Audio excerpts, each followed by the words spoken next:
Good morning everyone. Welcome to ITI Mechanical Zone. ITI Mechanical Zone ক্লাসে তোমাদের সবাইকে স্বাগত। তো গত ক্লাসগুলোতে আমরা ওয়েল্ডিং চ্যাপ্টারের থিওরিটা পড়ছিলাম নিমির বই থেকে। তো 4-5টা ক্লাস হয়েছে ওয়েল্ডিং চ্যাপ্টারের থিওরির। আজকের ভিডিওতে আমরা সেই চ্যাপ্টারের এমসিকিউ কোশ্চেনগুলো পড়ব। তো আজকের ক্লাস শুরু করার আগে আমি কিছু ইম্পর্টেন্ট কথা তোমাদের সাথে আলোচনা করতে চাই।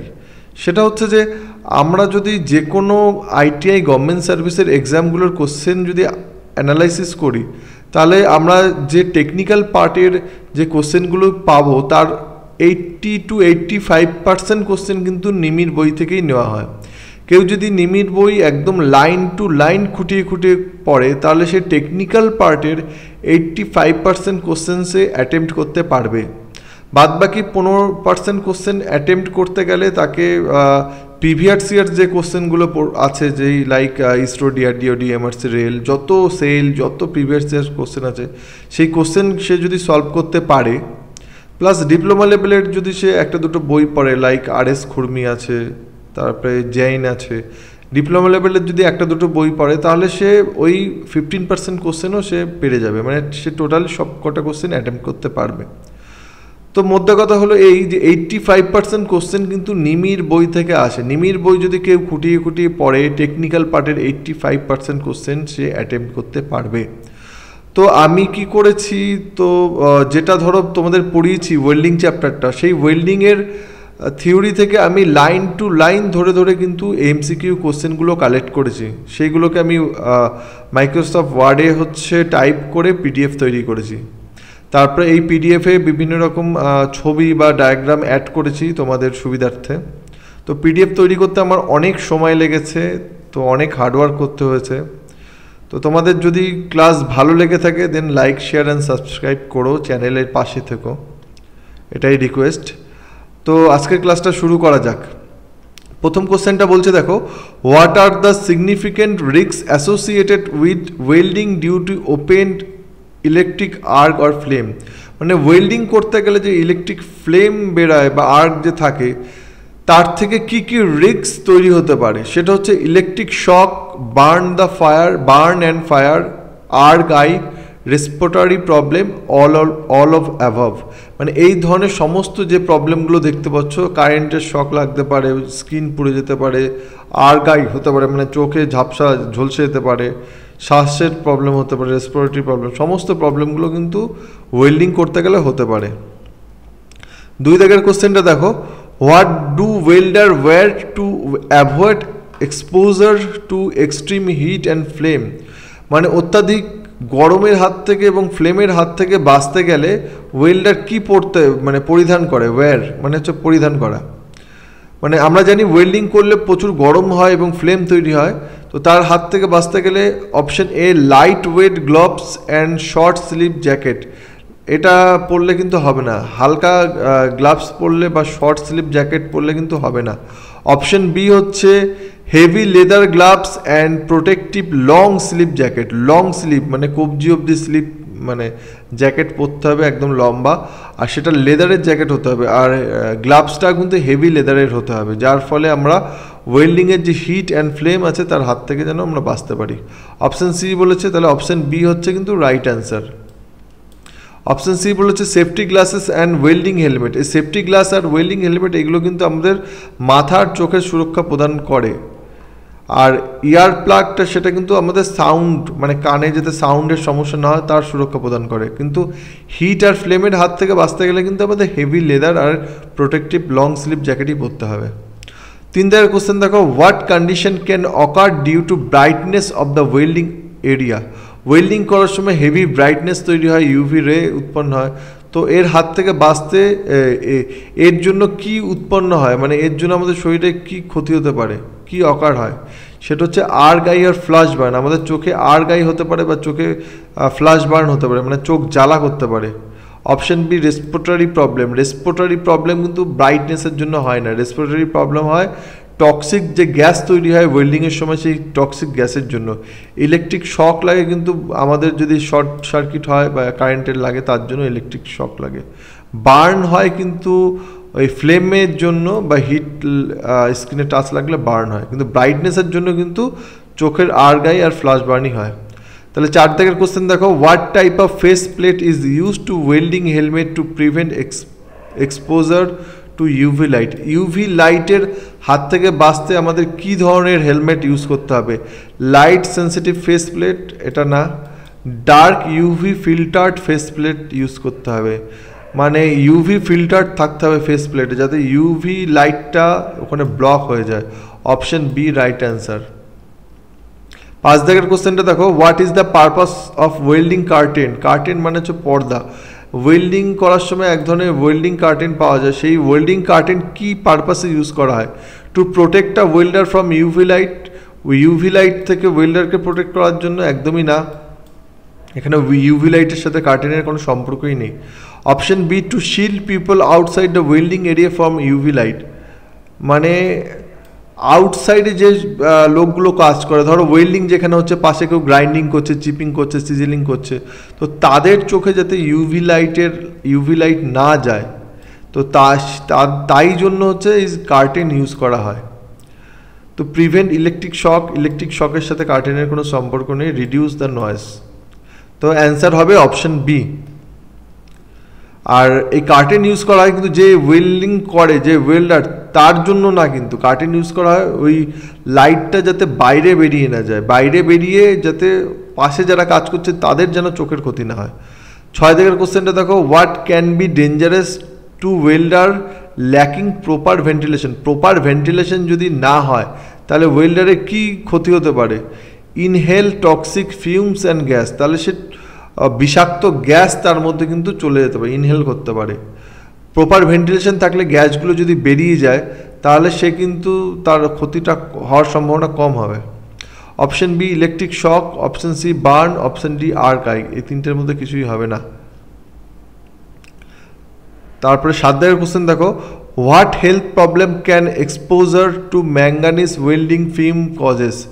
ম্যাঙ্গানিজ যদি ওয়েল্ডিং করি তার ফলে যে ফিল্ম তৈরি হবে তার জন্য কি ক্ষতি হতে পারে ওয়েল্ডারের? সেটা হচ্ছে respiratory problem, only respiratory problem হবে, একদমই না, তার সাথে আরও অনেক কিছু হবে। সেটা হচ্ছে নিউরোলজিক্যাল প্রবলেম, মানে মাথার সমস্যা হতে পারে। ম্যাঙ্গানিজ ওয়েল্ডিংয়ের ফলে যে গ্যাস তৈরি, সে গ্যাস যদি আমাদের ব্রেনে চলে যায় মাথা ধরতে পারে, মাথা ব্যথা হতে পারে। তারপরে lungs, liver, kidney and central nervous system, এই সমস্ত কিন্তু ড্যামেজ হতে পারে, তার ক্ষতিগ্রস্ত হতে পারে যদি ম্যাঙ্গানিজ ওয়েল্ডিং ফিউম যদি করার সময় যদি ওই গ্যাসটা যদি আমাদের নাকে ঢুকে যায়। স্কিন প্রবলেম হবে না বা আই প্রবলেম হবে না। What precaution can be taken to prevent explosion and fire risk. Explosion and fire রিস্কের হাত থেকে বাঁচতে কী প্রিকশন আমাদের নিতে হবে? সেটা হচ্ছে যে option A limiting the amount of oxygen in the air. এয়ারের যে অক্সিজেন আছে তার পরিমাণটাকে কিন্তু একটু কমাতে হবে। আমরা জানি যদি এয়ারে অক্সিজেন থাকে তাহলে কিন্তু এই অক্সিজেনের মাধ্যমে কিন্তু অক্সিজেনের জন্য অন্য যে দাহ্য পদার্থ থাকে সেটা জ্বলে যেতে পারে। তো অক্সিজেন কম থাকলে ওই অন্য কোনো যদি মেটেরিয়াল থাকে যেটা ফ্লেমেবল, সেই মেটেরিয়ালে আগুন ধরার সম্ভাবনাটা কম থাকবে। 9 দাগের কোশ্চেন দেখো, হু should be permitted to use welding or cutting equipment. Welding and cutting যে ইকুইপমেন্টগুলো থাকে সেইগুলো ইউজ করার কাদের পারমিট থাকে? সেটা হচ্ছে নর্মাল কোশ্চেন, এটা হচ্ছে অথরাইজড যে পার্সন, যার দায়িত্ব দেওয়া আছে, যে ওখানে অথরাইজড পার্সন, সেই শুধুমাত্র ওয়েল্ডিং করতে পারবে। এমনি কেউ যদি দেখতে আসলো, ঘুরতে আসলো, সে কিন্তু ওয়েল্ডিং করতে পারবে না, তার কারণ তার কিন্তু প্রপার ট্রেনিং থাকে না ওয়েল্ডিংয়ের।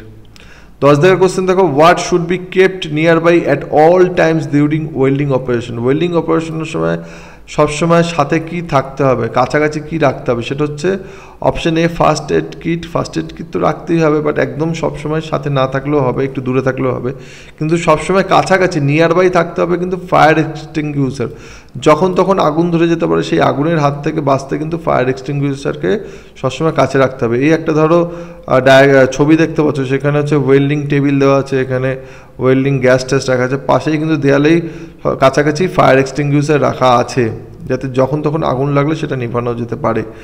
11 দাগের কোশ্চেন দেখো, what should you avoid using any part or assembly of a gas welding plant.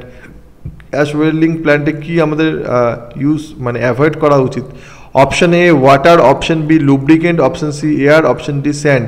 আমাদের কিন্তু লুব্রিকেন্ট, অয়েল, গ্রিস এই ধরনের জিনিস অ্যাভয়েড করতে হবে, তার কারণ এইগুলো কিন্তু দাহ্য পদার্থ, যখন তখন আগুন লেগে যেতে পারে। 12 দাগের কোশ্চেন দেখো, what should you wear during gas welding to protect your eye. Gas ওয়েল্ডিংয়ের সময় তোমাদের চোখকে প্রোটেক্ট করার সময় কি ইউজ করতে হবে? গ্যাস ওয়েল্ডিং হোক বা আর্ক ওয়েল্ডিং হোক, চোখকে প্রোটেক্ট করতে গেলে goggle with filter lens. Filter লেন্সে এই গুগলসে কিন্তু এই যে চশমা সেখানে ফিল্টার লেন্স লাগানো থাকবে, যার ফলে হাই ব্রাইটনেস বলো বা ইউভি রে সেটাকে ব্লক করবে। তো অপশন বি হচ্ছে right answer. What type of clothes should you wear while welding. কী ধরনের পোশাক পরতে হবে ওয়েল্ডিং করার সময়? সেটা হচ্ছে নাইলন ক্লোথস, একদমই না, নাইলনে আগুন লেগে যেতে পারে। গ্রিজি ক্লোথস একদমই না, আগুন লেগে যেতে পারে। টর্ন ক্লোথস তো একদমই না, ছেঁড়া জিনিসে একদমই না। সেটা হচ্ছে অপশন ডি হচ্ছে right answer. Fire resistance clothes, মানে যে ক্লোথসে আগুন লাগবে না, ফায়ার রেজিস্ট্যান্স থাকবে, সেই ক্লোথস কিন্তু ওয়েল্ডিংয়ের সময় ইউজ করতে হবে, পরতে হবে। How should you carry gas cylinder. Gas cylinder কীভাবে ক্যারি করা উচিত? বাই রোলিং দেম, সেগুলোকে গড়িয়ে গড়িয়ে। Using a trolley, trolley use করে। By lifting them manually, manually হাত দিয়ে তুলে। Any of the above. আমাদের সবসময় গ্যাস সিলিন্ডার কিন্তু ট্রলির মাধ্যমে কিন্তু নিয়ে যেতে হবে, রোলিং করে নেওয়া একদমই উচিত না, যার ফলে ফ্রিকশন তৈরি হতে পারে এবং ওটা হিট জেনারেট হতে পারে, যেটা খুবই রিস্কি ব্যাপার। এখানে ডায়াগ্রামে দেখতে পাচ্ছ ট্রলির উপরে রাখা আছে দুটো সিলিন্ডার, একটা অক্সিজেন একটা অ্যাসিটিলিন, সেখানে চাকা লাগানো আছে, ট্রলির মাধ্যমে কিন্তু সেটাকে ক্যারি করা হয়। 15 দাগের কোশ্চেন দেখো, what should you do when not in use or when cylinder are empty. Cylinder যখন আমরা ইউজ করব না বা সিলিন্ডার যখন খালি থাকবে, তখন আমরা সিলিন্ডারকে কিভাবে রাখবো, মানে কি ইউজ করব না, কিভাবে রাখবো সেটা হচ্ছে লিভ দ্য ভাল্ব ওপেন, ভাল্বগুলোকে খোলা রাখবো সিলিন্ডারের, একদমই না। Close the cylinder valve, cylinder ভাল্বটাকে সবসময় বন্ধ রাখতে হবে, এটাই হচ্ছে অপশন বি রাইট অ্যান্সার। যখন আমরা ইউজ করব না বা সিলিন্ডার যখন খালি থাকবে, যে কোনো অবস্থায় হোক না কেন, অলওয়েজ সিলিন্ডারের ভাল্ব ক্লোজ রাখতে হবে। যদি আমরা ইউজ না করি, যদি সিলিন্ডারের ভাল্ব যদি খালি না হয়, তাহলে তো ওটাকে ক্লোজ রাখতেই হবে। যদি খালি থাকেও বা, তাহলেও ক্লোজ রাখতে হবে। খালি থাকলেও হয়তো সামান্য পরিমাণে ওর মধ্যে গ্যাস থাকতে পারে, তো ওইটুকুনি সামান্য পরিমাণ গ্যাস যদি বাইরে বেরিয়ে যায়, সেখান থেকেও কিন্তু একটা বড় অ্যাক্সিডেন্ট হতে পারে। তো option B right answer. What should you wear during arc welding, arc ওয়েল্ডিংয়ের সময় তোমাকে কী পরতে হবে? অনলি গ্লোভস, শুধু গ্লোভস পরলে হবে না বা শুধু অ্যাপ্রন পরলে হবে না, অল সেফটি অ্যাপারেলস, সমস্ত রকম সেফটি পোশাকগুলো পরতে হবে, like gloves, apron, slips, shoes, সমস্ত কিছু পরতে হবে ওয়েল্ডিংয়ের সময়। 17 দাগের কোশ্চেন দেখো, what should you use to protect outsider from radiation on reflection of ray. রেডিয়েশনের হাত থেকে বাঁচাতে বা রিফ্লেকশনের হাত থেকে বাঁচাতে রের, মানে যে রে বেরায়, ইউভি রে বা যে কোনো রে ওয়েল্ডিংয়ের সময়। আউটসাইডার মানে ওয়েল্ডিংয়ের পাশেও তো অনেকে কাজ করে, চিপিং করে, গ্রাইন্ডিং করে, তো তাদেরকে যে ওয়েল্ডিংয়ের যে রে আছে তার হাত থেকে বাঁচাতে কিন্তু এরকম ওয়েল্ডিং বুথ থাকে, মানে এরকম ব্লক করা থাকে, এর পাশে যদি কেউ ধরো গ্রাইন্ডিং করে, চিপিং করে, তাদের কিন্তু এই বুথগুলো হচ্ছে তাদের যে ইউভি লাইট আছে, সেই ইউভি লাইট বা স্প্যাটার এগুলোকে ব্লক করে দেয়। তার ফলে এই এরিয়ার পাশেই কিন্তু কেউ অন্য কোনো কাজ করতে পারবে, নাহলে এই বুথ যদি না থাকে, এর আশেপাশে অন্ততপক্ষে 10-15 মিটারের এরিয়ার মধ্যে কেউ কাজ করতে পারবে না। তার ফলে জায়গাটা অনেক বেশি পরিমাণ লাগবে, অনেক বেশি জায়গা ওয়েস্ট হবে। তারপরে কোশ্চেনটা দেখো, what should you do with damage rubber hose pipe. Damage rubber hose পাইপটাকে কী করা উচিত? ইউজ দেম অ্যাজ ইজ, মানে ইউজ করা উচিত যেরকম আছে সেরকম, একদমই না। রিপ্লেস দেম, হোস পাইপ সবসময় রিপ্লেস করা উচিত, হোস পাইপ কিন্তু কোনো সময় রিপেয়ার করা যায় না। তো অপশান বি রাইট অ্যান্সার। তো আজকের ক্লাসটা এই অবধি। আজকের ক্লাস কেমন লাগলো তোমরা জানিও অবশ্যই। তো এই ক্লাস দেখার পরে পুরো ওয়েল্ডিংয়ের যে এমসিকিউ সিরিজ আনবো, সেটা কমপ্লিট করার পর তোমরা নিজেরাই বুঝতে পারবে, নিজেরাই যে কোনো এক্সামে ওয়েল্ডিং রিলেটেড যত রকম কোশ্চেন আছে সেই সমস্ত কোশ্চেন তোমরা নিজেরাই অ্যাটেম্প করতে পারবে। আশা করি এর বাইরে কোনো কোশ্চেন আসবে না। তো সমস্ত চ্যাপ্টার কমপ্লিট এইভাবেই করব, প্রত্যেকটা কোশ্চেন ধরে ধরে। তো ক্লাস কেমন লাগলো জানিও, ভালো লাগলে অবশ্যই লাইক, শেয়ার অ্যান্ড সাবস্ক্রাইব করো। তো দেখা হচ্ছে আবার পরবর্তী ক্লাসে। Good bye.